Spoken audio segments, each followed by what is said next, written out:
Geç yaxşı hemenize hoş geldiniz ildeşler. Bugün Türkmenistan'da ayal kızların sosyal üçüncülüğü hakkında bağlanışlı bir mesele var. Şu hakkında özara görün edelim. Serdar Ağa, başını size söz verin, sonra devam ederiz. Vallahi Sosyal üçüncülükler ne meşrular hakkında birazcık. Şimdi sadece sözün başını Atavavadan gelen nakıl var sonuyla başlayacak olan da. Oğul atamızdan gelen kadın diklenmese ulus büyümez diyer ha. Sonlar bu nemesi var. O zaman Türkmenistan'ın adayını görüyoruz. İçinde yaşadık. Bir neçe daşına çıktık. Değiştirmene mümkünçülük oldu. Ösen yurtlarda ya ösparyan yurtlarda denana nail hormat sıyla üçüncülük, sosyal üçüncülük veriliyor. Şimdi denan diyende neyme demek? Bir milletin bir döreyen milletin bir mertebesi da denan şu yurda seredende. Şimdi çağalıktan sözümün başı çağalıktan teretsek durmuş akım bilen denan maskala erkadam bir uygurnamalı olan maskala institutun dikeldi ya da sondan son stayda denanmadı. Şimdi yine de doğamattı da bir çağa dünyaya getirecek olan da denanın nahil diyeceğim. Beden ya ruh sağlığı, vitaminin yetmesiliği, psihik durumu hem de durnuklu olmalı. Yani şu denanın beynisindeki şu atkı durumu yağdayı çağatına geçip duruyor da can ver ya da ondan çağda şonu göre doğruya vitamin yetmezliği olsa ya kanında var nesadık var olsa çağa kesellik olacak. Ondan hani arada doktorumuz çıkış ediyor da çağ bizim Türkmenistan'da çağlar doğulunda hiç öyle sorun kanına test edilen noktaya keseline göre pürüvük etmeli yani başta. Şimdi ben buradan ufak değerli ufakların sözü doğru olmalı. Şu turu baştan yine beraber edinseler denanlamı. Bana hiç üçüncülük yok. Yani sağlık merkezlerinden çıkıp kaydanda sağa doğru şu taydan başlayan da denanlamının kıyınçılığı.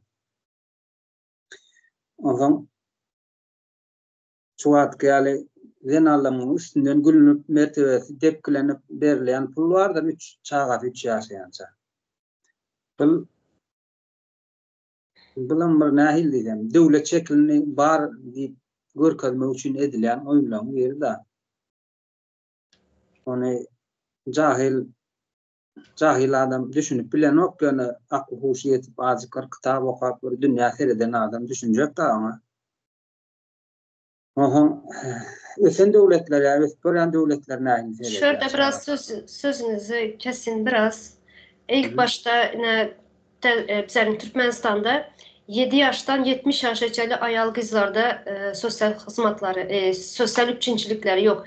Birinciden şu sosyal üçüncülük neymiş? Şu hakkında birazcık kısa bir özet edelim. Sosyal üçüncülük neymiş? Edilmeyen düşüncüm boyunca yani denanın devlet şekilli yurtta bağlılığında sonra verecek yani borçlanan önünde borçlanan hizmetleri yani kömek değil de yani borçlanan hizmeti oluyor denanın. Daima hizmeti da devletin borcu doğru mu? O borcu.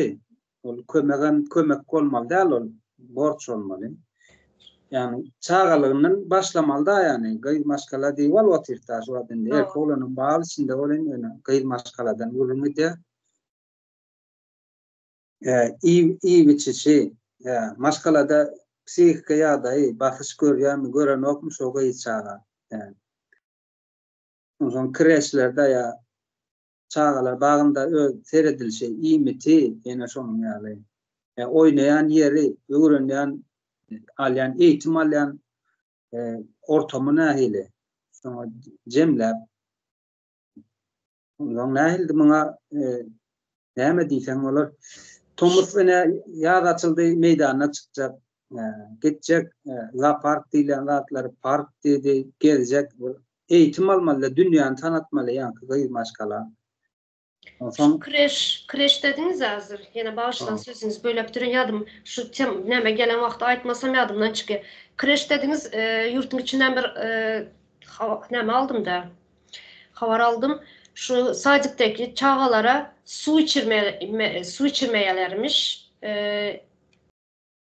Neme diyorlardı. Ha, düşünükle. Şunun için su içirmeler. Bu çağaların neme boluyor çağalar poçuk ağrık. Böbrek ağrıkına sezavar boluyor su içmesi. Yine şu Sacık'tan başlayan bular. Şunyalı. Sosyal hiçbir ne Sacık'ında bar doğulandan Radom'da başlıyor bu sosyal üçüncülükler. Yöne bizlerin yani kaydışmayalı 7 yaştan 70 yaşa çalı ayal kızlara hiçbir sosyal kömek nemesi yok. Üçüncülüğü yok. Şu Sacıkları nem için gidip neme barlamayalar. Nem için Sacıklarda bakıcılar çağalara su vermeyeler. Şimdi edilsin mesela öz içine girsek bir yüzle seyretse kadar nem için su vermeyeler. Yine çağa bardı iyi bilen sütlü çay istiyor ya bir aslında bir almiyesi yerler iyiden şu çağının bir pomidor yerler. Her sen ayratin her çağını tanımalı da seyret yani. Maskalalar, şu adamlar, işlerler diýýärler. Seyretmeli. Hemmesine bir sadaryn oturdu baryn karşı diýmeller. Bir islanok karşany. Ýöne süýdüşek. Sen tanamaly her birini individualny seyretmeli. Bizim kreşlerde suatkylarda o sana elediler. Balamak koýandyrlar ýöne. Goýoksa tapylandan getirilenden diýýärler. Ondan çağa garyn doýdumy? Garın doyunokta garın oturmak değil adamı yani beslenmek değil garın oturmak garın çişirmek näme de olsa içine atıştırıp son izinden su içse ya çay içseler bir tebiatın nemesi var da son bunun jogaby var da tuvalede içecektir kiç meydan ulu meydan edecektir son her bir nemede de bir bilmedim çağacıklar 30 ve 20 san bağ olsa 2 sanam seyrediyen olsa bul her birini tuvalede yetiştirmeli, garşoğu var, yuundurmalı, aratalamalı. Edil bizim şu atki yurdun içindeki neme var? Psihiki durgunluk gatipet derecece. Şol iki adam tamam alada yetip üstesine de bar yine çağalara heretçek olsa cahil adamım esas mesela görüp bilmem yakında yani gücü yetdiğinden çıkarıyor da gücü yetmeyenle seyret karşılık verilen nokta gücü yetdiğinden çıkarıyor onu. Söğünü görür, şart değir görür, yani buruşta saklak görür. Ya sen izin arasalacak gel balacınla diyer, sıç diyer. Şunun yani özün güymek öreler da.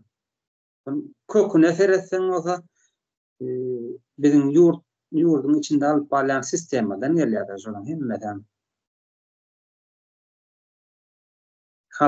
Halkın gymmaty ýok bizinkide. Birlerde zenan maşgalany ene hökmünde gören oklarda köpelýänçi hökmünde görýärler. Şolara san hökmünde köpelip bermeli. Eğer kolan olsun gyýjaş olsun köpelip bermeli. Belli bir population diýär da yani halkın bir belli bir nemesi durmaly. Oldu. Yani o zaman şöyle bir malumat ama bilgili var internette. Mün çağada Türkmenistan'da doğulan mün çağının 39 tanesi ayrılıyor iken de doğulan vakti ya doğulman kaşol beyrak vakti.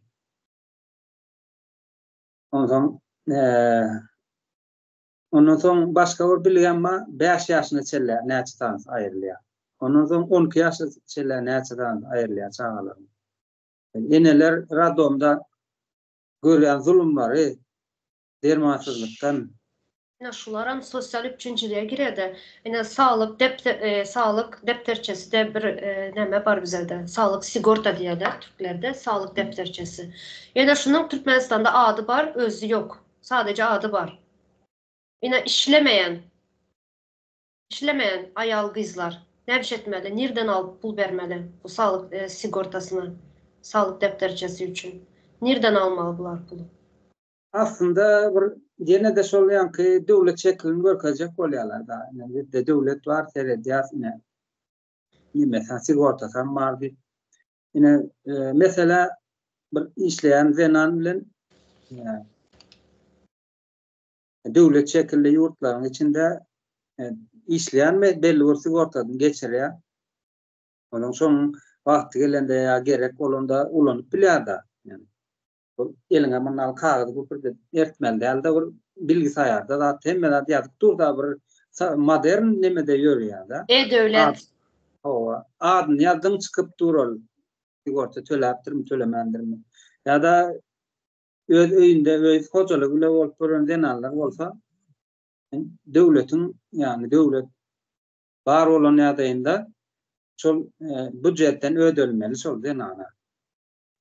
Maydarak kesellerin varsın ya ulurak ağırak kesellerin varsın.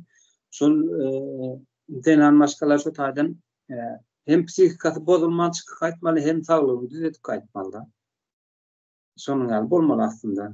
Yine Türkmenistan'da %70% işsizlik var dediler. Şunun indi işlemeyen ayal kızlar bunlar nereden alıp vermeli? Yine şu sorağın cevabı Indi muň soragyň jogaby ansat yüzle so neme deýin sen. Ana arada Berkmuhammedow uly Berkmuhammedow gelipdi. Geplede şonda. Men 4. yerde yani duruyor. uzun rowa 4. yerde galdy. Elin kelemelledik badi. Ene 4. yer şu pullar nerede? Ene işlemeýän zenanlar peýdalanmaly da şu taýdan. Belli bir geregli.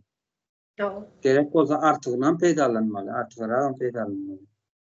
Indi şol biziň ýurtda şu wagt işleýän döwlet bir döwlet şeklini berilýän bir gurama bardyr. İş sonda işleýänlerim şu saglyk nemesini sigortadan peýdalanıp bilmeýär. O taýda näme ujutsuzca zat geçirilýär. Ýene şol el kizerinden, jüwüsinden. Yine ulu operasiyalar bolsa, ulu ağır keseller var. Şular şunyalı sağlık sigortasından üçüncülüğe edip bilýärlermi? Özünü üçüncü edip bilýärlermi? Bilmeýärler. Ağır kesellerine. Näçe yakında bir yakın bolup bir 2 aylykda oğlan Hindistan'a gitti de ölüsü geldi. Näme üçin şuna kömek etmeli Türkmenistan'ın devlet? Näme üçin sağlığını üçüncülüğe etmedi bunun? Şu oğlanın. Näme üçin bu oğlan şu çağa öldü? Näme üçin Türkmenistan'ın içinde wagty garamadylar bu oğlany? Çağa. Ýene şoň köküne seretsek, ýanky çağa bir Türkmenistanyň neme ýurtdaşy da neme bolýar. Adam hukmunda göreliň şonu çağa däldi. Adam hukmunda görsek gymmatlygy ýok. Sebebi näme üçin gymmatlygy ýok diýen sebebi sömürge ýurt. Russiýa bizi sömüripdi.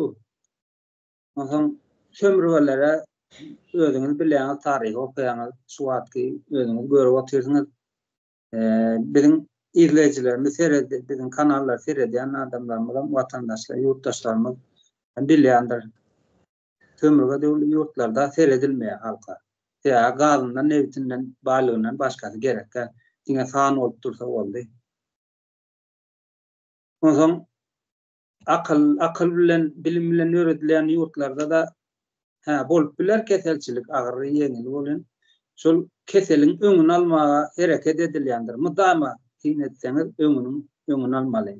Näme etmeli? Saglyklly iýdir we içirmeli, saglyklly suw içmeli, howasy saglykly bolmaly, psikika durgunlygy bolmaly. Psikika durgunlyk kaçan bolup biler? Haçan hukuk tanalan, yani kanun işleyen ýurtlarda bolýar psikika durgunlyk.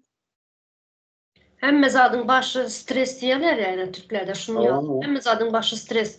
Stres boldu mu hemme keselçilikler çıkıyor, yüze çıkıyor. Stres bolmaslık için neme bolmalı? Hem zaten üçüncülüğün bolmalı. Kanun işlemeli devlet. Yani bizlerde Aa, neme? Hem yerde problema. Nere karasan problema. En köprüm ayal kızlarda. Ayal kızlara baskın bir nemeler var. Stres var yurtun içinde. Yurtun daşındayam şunun yalı. Ayal kızlarımız köysenip yören, çağalarından ayrı. Neçe yıllap görüp bilmeyen yören eneler, çağalar ayrı. En azından şu sistemada en köpem kıyınçılık göre oturanlar Türkmenistan'ın içinde çağalar en atasından ayrı. Köpsü en atasını tanımaya, köpsü dol bir yaş, 2 yaş taşlap enesini bilmeyenler var. Dayzası bilen, maması, babası bilen ulalanlar var. Yine şu katı en atasını, maşkalasını bir maşkala toplumda ulalmayan çağa şunun yalı streste ne medyalar. Stres olan yerde keselçilik kök oluyor. Yine bulan ulu bir sosyal üçüncülüğe giriyor. Hiçbir sosyal üçüncülüğümüz yok Türkmenistan'ın içinde bizlerin ayal kızların köprağı. şimdi seyredin stada yine bir ayrıtınlık var da ayal kızlara ne için bizim yurtta toplum baskısı var. Kukla hükümetin baskısı bir var. Dinallanın üstüne. Ondan toplumun baskısı var. Ben düşünçüm boyunca bu hani bizim dinimiz vardır, İslam dini deyip biz inanıp sonra biz Müslüman deyip yürüyendir. Sonra köp yerlerini sinet okuyup gören, hadislerini okuyan yeni diyen olan zinan katı mertebesi depkilenen hükmünde verildiler. Şimdi hukukla hükümetin biz için tayinleyen filmler var, seriyaller var, yani Türkmen dilinde verilen. Şu tayyip sinetseniz, müdama oğlun ecedinin tarafında zenanını tayaklap, göründür, kovup göründür, onun yani çoğu bir filmler var kadiyalar. Nememiş erkek, bu erkek. Ya şunu yalı öğrettiler bize, bu erkek. Şimdi seyredin şu tadı yüze çıkarlayara, yine erkeklik görkadiler, şunun aydan şimdi giyin olmalı ya, yani arka planına sinetsen, şu tadı zenanı kiçeldi ya. Bulam şu Arap kulturası bize oturan da sonra ne diye. Ne seyredin ecesinin tarafını çalayan olsa zenan neme gelinen tayaklar mertebelerini dekleyen o ikisem şolun zenana doğru mu? Yok. Ertek gün gelin şonun ene olmalı.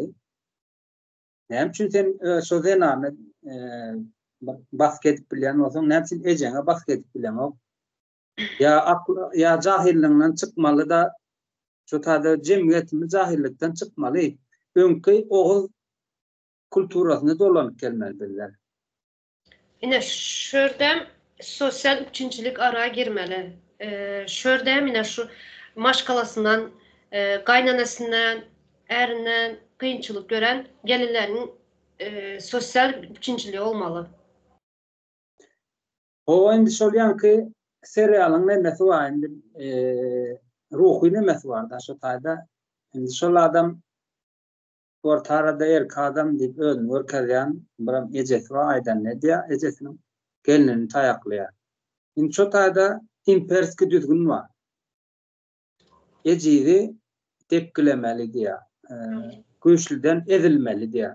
Şunun bir düzgün var imperiyada. Ecidi tepkileyen güçlüden demeden çekinen güçlünkü ne doğru olsa. Bizim Oğuz kulturamızda onun yazatı yok. Zenan den derecede saklanan. Cahil az olan. Az. Olundur bestürüstür. İyicilik halkın içinde. Şurada şu hayat ildeşimize söz verelim mi? Karışık. Sağ olun. Şu sanayi dövrünün başlamağı bilen sosyal problemlere çare gözlemek için orta çıkan insan ihtiyaçlarını gidermek için edilen kömeklerdir. Sosyal üçüncülük. Bunun maksadı nedir? Sosyal adaleti ve insan haklarını korumaqdır. Şunu yana neme vardır? Diyelim Türkmenistan. Araçta bir taraf dünyevi akıllı şehri olan ösen, yani nemede, o Antalya'daki forumda bizim milli liderim, bizim diyen nemen içinde milli lider için milli liderin aytmağına göre neme 4. yerde gaz oyuncu yer astı, yer üstü baylıklara yani bay var devlet dokumende devlet bir korka derler da şimdi şunun için ben bu devleti ben ya Afganistan ya Pakistan ile deneştirip bilmeyen doğru mu? Ben bunu modern devletle deneştirmeli olyan. Modern diyende hani Avrupa'nın bir Germanyasını aladı mesela. Onların sosyal üçüncülüğünü öne alalı. Mesela o yerde sosyal üçüncülük katı geniştir. Binece çağa bilen ya ayal bilen çeklendirilmeye berde alkol bağımlılığı, narkotik bağımlılığı, Sen bugün ayal kızları aldık da zenanlar onun için şu ayal kızlar, maşkaların içinde, indi ben genel olarak aytken da sosyal üçüncülüğü. doğru. Maşkaların içinde onuşmazsızlık, gayn gelin onuşmazsızlığı, ene çağıları arasındaki ya ata bilen çağıları arasındaki düşünmezsizlik, Alzheimer, bu katı geniş lüboy bu sosyal çıkın bir ihtiyacının karşılamak için döredilen bir kuramadır. Yani indi bunu bizim yurda Türkmenistan'a alalım. Bizim Türkmenistan'da nähili sosyal hizmetler veriliyor. Barman bilen sanarlık bir neme var? Sosyal hizmet var. Bira ol yaňy doglan çağalara 3 ýaşyna çelli. Ona bira pensiya vardır. Bira invalidler vardır. Birden yetim alan çağalar vardır. Bolony şunun bilen çeklendirilýär. Bolony. Mesela çağalar alalım 3 ýaşa çelli. Berýän pullary 1.750.000 manat köne pulu bilen var. Bravo. 1.750.000 manat araşdyrıp gördüm. Indi häzirki çağalar öňe bizim döwrümizde öz süýdümizi emdirýärdik. Näme-de bolsa biraz saglyk ýagdaýy gowdy janarlaryň gellerin. Häzirki ýagdaýda mesela normal dogum bilen del kesiri we edilenleri üçin bir takım problemler çykýar orta. Ve bu genizlarda yani çıkma problemleri vardır. Şonun için kaptaldan hökmany emeli süýt bermek zorunda galýar gelirler ve men bunu bir araşdyrıp gördüm. 2 heptada yeten nokta şu 1 milyon 100 manat bir sanısı. 2 heptada yeten emeli süýdi. Onun ýanynda pampersi var. Bunun dermanları var. Hökmany ýagdaýda keseldir çağalar. Näçe etrafında görýän ýekece de bir ýaşyna çellik hiç derman ullanmadyk çağa rastlamadım. En saglıklı doglan şu diýeninde de derman ullanýar. Bunun pampersi var, dermanı var. Ya var da var yani. Biram 3 ýaşa çeldi. 3 ýaş näme demek? 3 ýaşdan soň näme etmeli? Allah mı kömek etýär ona? 3 ýaşdan soň näme bunu görmeli? Nädip eklemeli onu? Başga ýurtlarda mesela Allah rızkını berýär diýerler. Bizler de şu düşünce bilen çağa doğuyalar. Ondan soň ýanky o Allah taşlaýarlar yani görüp otyrs bolýandatlary. Ondan soň diýelim aýalgydylar. Ene bir aýaly zaten işsizlik orany bizim regionda, Merkezi Aziýa regionda en ýüksek işsizlik bizde. Modern bir döwlet.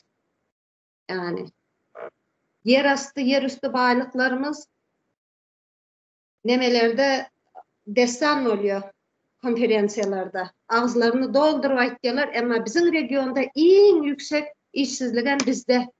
Täjikistanyň geçipdirse %60 Täjikistan, %70 de biz Türkmenistan işsizlik. Çağa ölüm oýunça da biz en öňde regionda. Soň aýal gyzlar, meselem galdy aýal işsiz, çağa sanmar. Näme etmeli bu? Başka mesela modern ýurtlarda, modern döwletlerde birinciden çağa sistema şeýle gurulan hiç kime ne en ata ne çağana ihtiyaç olmayacak şekilde bir tasarlanmış sistema var. Mesela men çağam olsa men çağam ihtiyaç duymaya menin kömegime. Onun nemesini döwlet alýar öz üstüne. Şurada bir araya girinmi? Başka ösen devletlerde çağda olanan banka hesap açılıyor. Şu banka devlet pul yatırıyor çağa için. Ve 18 yaşına gelen çelli şu çağa şu puldan 3-çiliğe dile. Keselli en atası 3-çiliğe de. Kalan hem okuluna, geleceğine yatırım yapıyorlar. Bir devletçede olan, ösen devlette bir çağa için. Yani bizler de umyalı zat yok. Bizler de şu yan kaydanınız teyze pul bilen 1750 mi? Şu 3 yaşına çeli olan. Son kalanlarını Allah rızkını berer de atyalar şu kenara. Ava Her şey şu taşın etsin. aşağı yurtlarda 18 yaşına çelip pul sanyandır nemesine sebep devlet aliye ol devletin gelecek o. Aslında zenan bizde zenanın kıymeti yok. Başka yurtlarda hakikaten hem devlet adam için olan yurtlarda zenan demenin devamatını sağlayan bir nemedir? Varlıktır. Şunun için ona aramak senin devamatın bu gedek alsat başlaya. Şunun için değeri başkadır o yurtlarda. Bizim yurtlarda hiçbir değeri yoktur. Aytışınız yani 18 yaşına çelli men metelem şu bir çağa doğsam ertirki gününü oylamak zorunda. Ne edip eder kamos stresin içine girip kaygı bilen yaşayan o yurtlarda beyle dat yok. Dişiniz yani 18 yaşına çelli pul salya ondan sonra 18 yaşa bastığı günün isle okusun, isle iş açtın yan alıp bilya dostluk var Alman şokolu. Mesela işsiz alanda kirasını devlet ödeye. Ayarlara mesela ne işsiz kaldı ayar. Buna nemesi vardır. Yani pul tölenyendir ve bir yandan o ayarlar mesleği daha da olması elinde bir meslek almak için meslek almasını sağlayandırlar. Ondan sonra iş tap verip şu ayağı amaç ayağını üstüne koymak. İş tapyanca pul töle devlet. İş tap veriyanca onu özü şeyle tut ya hiç kime mehtaç olmadı yani ondan sonra iş tap verip öz ayağında durduruyor yankı nemeni. Yine bizler de neme çağa ulu maşkalalar var, çağız köp maşkala yine dulgalan ayallar var. Eğer ölüp çağalar köp. Şuları hiç devletten hiçbir kömek yok.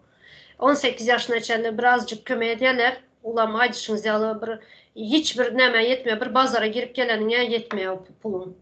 Yok yetim Çağa çağaların üstte oturan çağa yemeli, içmeli, vitaminlerden abspeçt etmeli özünün organizmini. Yöne unyalı hiç neme yok. Köp maşkalılar bolsa o ağzına yetmeyedir o çağaların, fakırların. O meyve alıp yemeli, kalsi var, her şeyle glukanat nemeler var. Hiç unyalı zatlar yok bize de. Şunun için hiç ulu maşkallarda enelere, dul kalan enelere, sonra penseye çıkıp yalnız kalan eneler, qarra ayallar var. Şulara hem men özümden bilen özümü yani bizler şöyle Türkiye'de pul uğratmasak yani bir özü pensiyası yetmeye pensiyası. hava mesela o nemet gördüm ben bir yerden sonra gördüm. Üç çağı tamamına çetiden yetim alan atası ölen üç çağı 841 manat dedi. 4 milyon neçe manat bolýarmy? 5 milyonu da yeten o. 3 çağa 5 dolar. 50 dolar. dolar da koyun, 50 dolar. 50 dolar diyelim. 50 dolarla 3 çağını mümkün mü? Ölmedi o da mümkün. Elbette de. Ama doğru adam şekilli aramak mümkün değil o pullara. Ucuz. Yani göstermelik bir pullar mı kadiyen da hani neme dimetiller sosyal hizmet yok bu yurdun dimetin bir gösteriş fırdatma kadiyen. Pensiyalar ucupsuzcadır. Olur bilen bir gün görüleceği sanmıyorum. Neçeligin erken bir bilemem. Yani yönü Az katı az ben özümden bilen. Katı az. Yetmeye. Türkiye'de ne var burada? Şu oturan yerimizde Türkiye'de mesela dede söylese bir ayalım dedesinin puluna malya. Ava.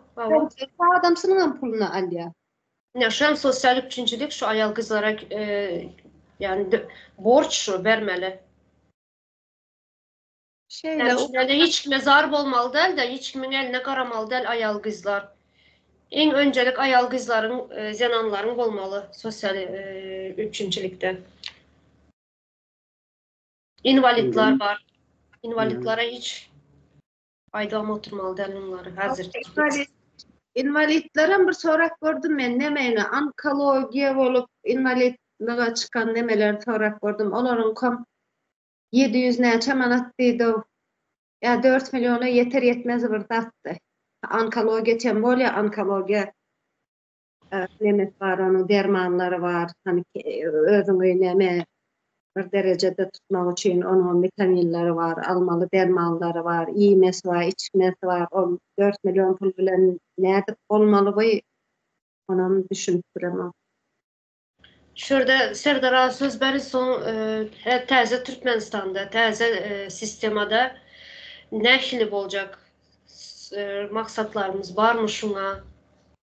Mene öz düşüncemi açsam, sosyal üçüncülüğün hemmesi, yani ayal bolsun, ayal kızlar bolsun, yani cemiyetin hemmesine sosyal üçüncülüğe edilecek her görünüşü. Ya. A'dan Z'ye verilecek şu üçüncülükler. İşte da elim azı koşayın kendi ortaklığa oturmayın. Şimdi edil şu vaatki Türkmenistan'da zenan maskalaların üçüncülüğü, sosyal üçüncülüğü bolmana hiç mümkünçülüğü yok. Yani devlet şeklinin görkezleyen yurt da ömür ve yurt. Bunun için ne etmeli? Täze Türkmenistan varmalı. Bu hükümet gitmeli, täze hükümet gelmeli, il guruluşu döremeli. Hemmesi diyen yani işli olmalı. Elaya avat olup kellese işler beynisi mümkünçülüğü olan işli olmalı. Ondan şuların hemmesi taksit yani nalog төлep yani öz cemiyetindeki kömeğe mätäç zenan olsun, çağa olsun, yaşlısı olsun hemmesini öz gerdeninde çekmeli oluyor. Borçlu. Yani kanun işleyen devlette sosyal üçüncülük bolýar diýeniz, doğru mu?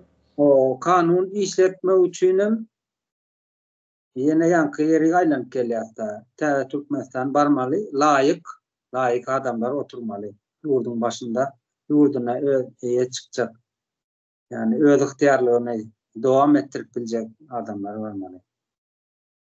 Bolmada hiç ili zenan maskalaanyň diklenmegi mümkün däl. Mümkün däl bu ýagdaýda. Şu wagt edil başka devletlerine men Katar'da işledim. İşlemese de öz halkyna töläp durarlar. Yani kaýtdyňda bankada pul ýatyrýarlar. Şu ýagdaýlar bolupdy. Ýöne bu beyinler bilen Antalyaga gelip gitýän beyinler bardyr. Olary kukla barmagynda oynatyp görürler. O beyinler bilen biziň ýurtda bolmaýar. Şoň üçin hökman evrim gerek biziň ýurda. Antalya barıp kaydalar dediğinizde adını aydıp geçin ki belki bilmeyenler vardır. Awa Gurbanoğlu diýerler adyna, oğlu var Serdar diýip görýäňiz hal ýagdaýyny kime meňdejek bolýarlar ýa bar bolup bilişimi. Şulara sosyal üçüncülük diýen zadyň adyny özünem bilmeýändirler şular. Bolmasa halkdan bunun ýagladyp şu nämelinen bilmeýärdir şular. Özüne eşik, özüne kostüm, jalbar alıp bilmeýän adam nerden bilsin? İstukan lakam var eken ağam.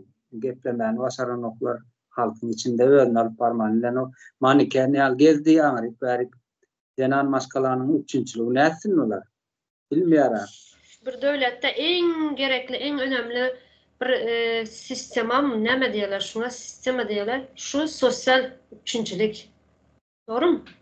En önemli, gerekli zatların biri sosyal üçüncülük, en başta gelenlerden biri. Ova ýurdy ayakta tutubiljek kim gelecek täkil kiler kim çağa bolýar, çağany kim öndürýär, yani döretýär, dowýar diýýärler zenan maskala.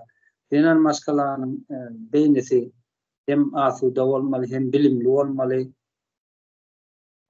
Vitamini ýetik kemmegady bir üçin olmaly. Bolmasa bir ýurdun ýaňam aýtyp geçdi ya zenan diklenmese ulus ýaşap bilmeýärdi ýa-ni şonuň ýaly da. Doğru. Hayat ildeşiniz var mı sizin koşmak isteyeniniz? Şu neme diyecektim da bizde vergis neme salgıt 15% salgıt tutuluyor. Ava. Neme salgıt sistemamızdan biraz yanlış. Belli Zaten ki sağlık sistemimiz bolmagan üçün sosyal üçüncülükler hem doğru düzgün işlen yok. Aslında salgıt almalı halktan. Salgıt bolan yerde sosyal üçüncülük. Yine bizerinkiler salgıt alıyorlar. Hiçbir sosyal üçüncülük yok. yani salgıt biz nemeden bir gördük da 15% eken Türkmenistan'ın salgıtı ödem neme her kimden padrat alıyorlar bunu. Nemeni gördüm ben böyle ki hani Avrupa yurtlarının salgıt sistemini gördüm ben Germanya mesela yıllık nemesini ölçerler. Yıllık girdeceğin 10.000 eurodan geçmeyen olsa sıfır salgıt. Salgıt yok. Ondan sonra 10.000'den yıllık 10.000'den 30'a çellimi, 30.000'e çelli 14% salgıt, ondan yok olsam 43-45% salgıt eken. Bizim salgıt sistemi de yanlış. Yok aslında yok salgı sistemi. Yani. Yani kaydışınız yalan mesela düz mesela şu nemedim bir inişli çıkışlı olmalı salgı sistemi aslında düşünüyorsun doğru mu? Yani yanlış mı? Köprak işlerinden köprak salgıt almalı, az işlerinden az salgıt almalı. Hep şunu yalı bilyen. Yani bizimki düz. Oturan bazarçılar hem gidip salgıt alıyorlar.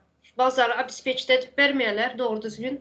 O pakırcıklarım kaçıp hukup yürüyorlar. Şulardan hem salgıt alıyorlar. deme bu Rus sisteması da bak sistemini ütretmeli. Çüren bir sistemi. Umuman sistemini ütretmek gerek yani. Ütretmeni zatken de. Doğru. Sistemini ütretmeli ilk bilen. Yani şu teyze Türkmenistan'da yani aydıp geçişim yolu sosyal üçüncülük en baş sırada duracak. Şu sosyal üçüncülüğün A'dan Z'ye kadar üçün edilecek. 7 yaştan 70 yaşa çelle. Bu sosyal üçüncülük geniş bir zattır yani. Hakiki oturacak olsan onu adamın bu insanın ihtiyaç çıkan en küçücük bir ihtiyacını karşılamak için öğretilen bir kurama. Yani bine pul bilen bağlı değil bu hem psikolojik, ekonomik bunların hemmesini karşılaması lazım. Sadece bir ne değil, kömek değil. Dedim yani narkotik bağımlılığı var. Hatta bak dışarı yurtta şeker bağımlılıkları. Olarak da danışmanı bir sürü bir Germanya sisteminde 400 bin çellik adam var sosyal sistemde işleyen danışmanlar, psikiyatrlar, psikologlar, medsestralar. Yani geniş bir, katı geniş alandır. Ödem yaşayacak bir meslek olmalı bu. Sanayi dövründen sonra çıkan bir meslektir bu. Önemli mesleklerden biri. İnsan var olan, insan var yerde yokman yağdayda bir ihtiyaç çıkandır. İhtiyacına karşılamak için yokman gerektir bu. Zaten adı üstünde sosyal. Sosyal demek ne demek? İnsanların toplanan yeri sosyal buluyor. Evet o üçün edilen hizmetleri yani üçün edilen yeri. Ya insan var yerde, insan ilişki var yerde yok var ya da bir problema çıkandır. O problemleri çözmek için yaratılan bir nemedir, iştir. Şurada yine bize raz sosyal Türkmenistan'da sosyal üçüncülükten bir neçesini sanıp geçtik. Komentaryalarda videonun aşağına vatandaşlar yazar. Yadımızdan çıkan vardır ya bilmeyenimiz vardır. Sosyal üçüncülük ne ile hazır? Hazırki sistemada Türkmenistan'da ne ile üçüncülükler var? Köprem ayal kızlar için. Son indi təzə Türkmenistan'da ne ile olmasını isteyeniz, şundan yazıp geçseniz komentariya. Ne ile sosyal üçüncülükler isteyeniz. Yine yurttaşındakiler var, ne ile çevresinde görendir, ne ile sosyal üçüncülükler var halka. Şuları hem yazıp geçseniz. Benim bir neme şöyle kaysı problemanı, bir topar problema var. Her kim biliyor o problemaların vardığını ama hiç kim dile getirmeye, gündeme çıkaran ve kaysı problemanın gündeme çıkmasını isteyen olsanız komentariyada yazın. Onu yine alıp gündeme çıkaralım. Şoyukman şunu yazıp geçin, zaten şunun hakkında, şunun üstünde, şu meselenin üstünde işlep näme derler, düşüncelerimiz, fikirlerimiz aydıp geçeli. Orta alıp tartışalı. Hava. Serdar abi var mı açacak yapınız? Şurada son tamamlayalı, köp uzatmayalı. Komentaryalı da yazarlar. O yurttaşlar komentaryalarını, isteklerini, bilýänlerini ya daşdöwrün gözetiminde seredip bilenni aýtylýan haýsynlar ýazsynlar owa. O zaman şu zenan bir milletin nemesidir. Bir başıdır. Onu aýtjakdym ben. Sağ olun. Sağ olun Serdar. Olam da köp sağ olun geleniniz için. Eyvallah. Hayat dildeşim, size sağ olun. Vatandaşlar sağ olun size.